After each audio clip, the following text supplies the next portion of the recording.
Good morning mga kabrods, mga ka-ex-abroad. Isang magandang Sunday morning sa inyong lahat. At mula rito, tayo ay pupunta sa ating mini farm kung saan magpapatoka tayo ngayon ng mga manok habang kabababa lang nila mula sa kanilang hapunan. Medyo ilang hakbang din yung ating mini farm mula sa ating bahay. At ito nga, dahil kami ay naglilinis ng yugan, ay napakagandang maglakad dito dahil malinis. Dati hindi pa namin ito nalilinisan, ako na medyo nakakaba. Kailangan lagi ka nakabota kapag lalakad ka dito dahil baka may pagalagalang ahas. Pero pag ganito ang dadaanan mo ay hindi ka kakabahan dahil malinis talaga. Yan oh, kahit saan mo igala ang iyong mga mata ay makikita mo talaga na malinis ang kapaligiran. Ito ang maganda sa natatabasan ng niyugan. Ayan na, nakasalubong na yung ating mga manok. At naglagay nga pala tayo dito ng lambat paikot para at least yung mga sisiw na bagong tunton, na bagong alpas, ay dito lang muna sila sa loob, hindi muna sila makagala sa labas. Pero kapag ganito nakalalaki yung mga sisiw na ganyan, nako, labasan na rin yan, kasama ng kanilang mga inahin. Kaya sa ngayon ang dami natin mga sisiwan, puro mga sisiw halos yung ating mga alaga ngayon. Nagkaubos-ubos dahil nung nagdaang Pasko dati at bagong taon napagkatay ng mga dumalaga. Yan lang ang ating mga manok ngayon, ilang piraso. Pero payasan ba't dadami rin yan. Daming plastic oh. Oh yeah. Patukan natin bio 3 at concentrate pinaghalo. Dito muna tayo.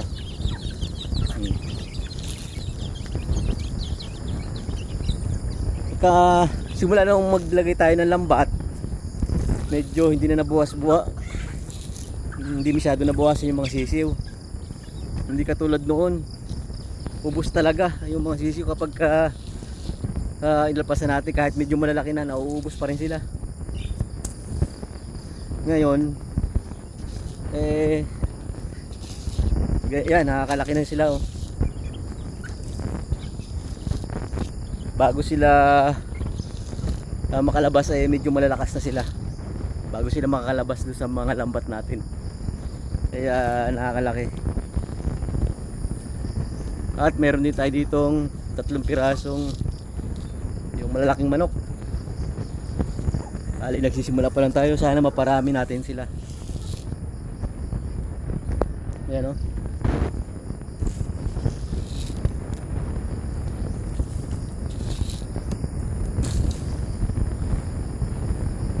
Bahala kung magparami ng ganyang klaseng manok,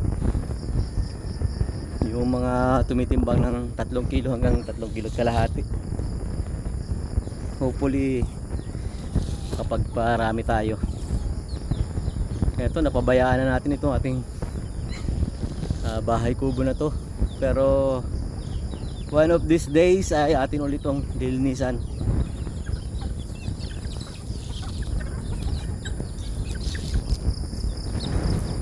And meron pa tayo dito 2 pirasong manok na galing Maynila ito. Kaso sanay siguro ito sa kulong. Hindi sila tumataba. Kahit anong gawin mo, ang papayat nila. Parang mga ubob tong mga manok na to, yung kahit may patuka, kung ano pang hinahanap, ang papayat. Ngayon kinukulong ko sila pag tumutuka, tapos aalpasan ko. Sa gabi kinukulong ko rin sila dito. Sa araw alpas sila. Pero papatukain ko muna sila. Ayan, aray. Bago ko alpasan, mamaya ko lang sara. Pagkatukan nito, pagkatukan nila, aalpasan ko ulit yan para makagala naman. Pero sa gabi, kinukulong ko. Bako saan kasi ito yumup-yup na laang. Hindi rin sila marunong humapon.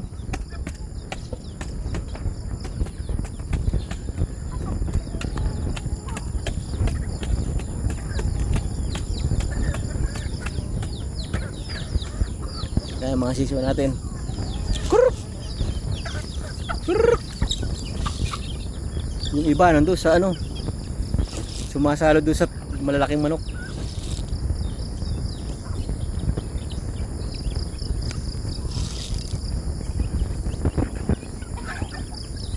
Pagka nag-itlogan na ulit, nag-cycle na ulit ng mga itlog yung mga inahin na yan, mas marami ulit tayo magiging sisiw.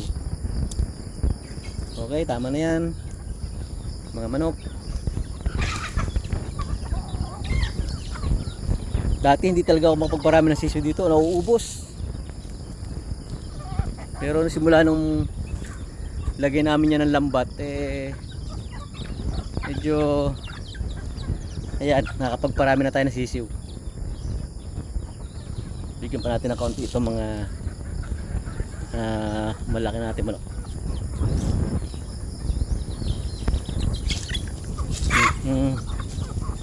Ayan o.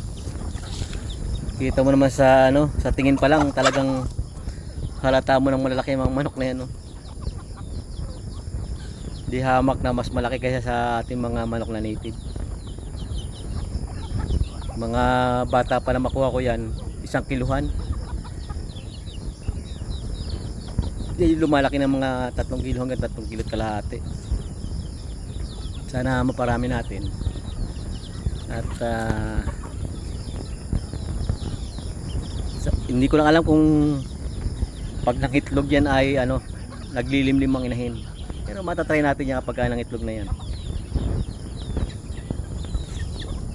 And then dito sa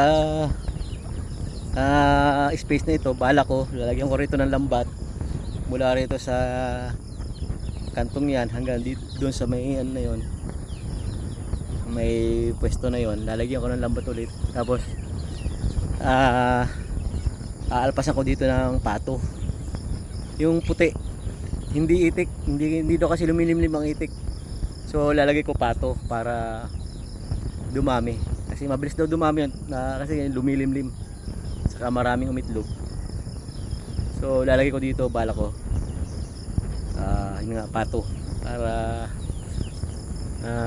at least marami tayong alternative sa kapag kailangan natin ng karne, hindi lang basta manok.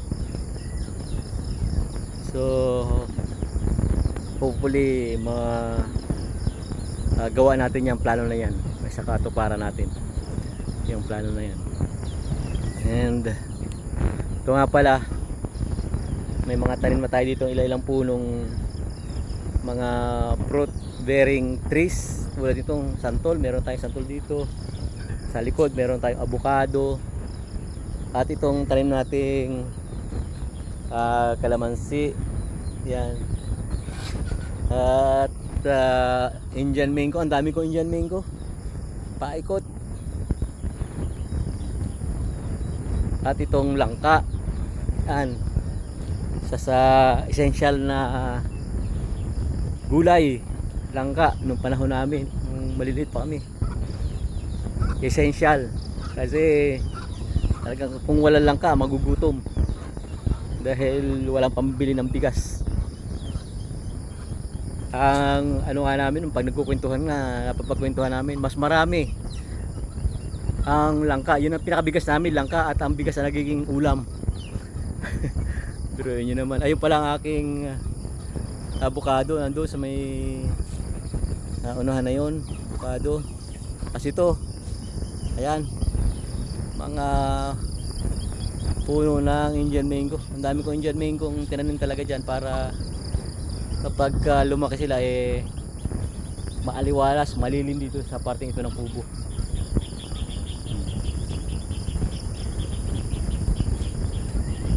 And for the meantime, yun lang muna ang ating update sa araw na ito tungkol sa ating buhay-buhay dito sa probinsya, buhay ng isang ex-OFW na naging magbubukid, magsasaka, magniniyo.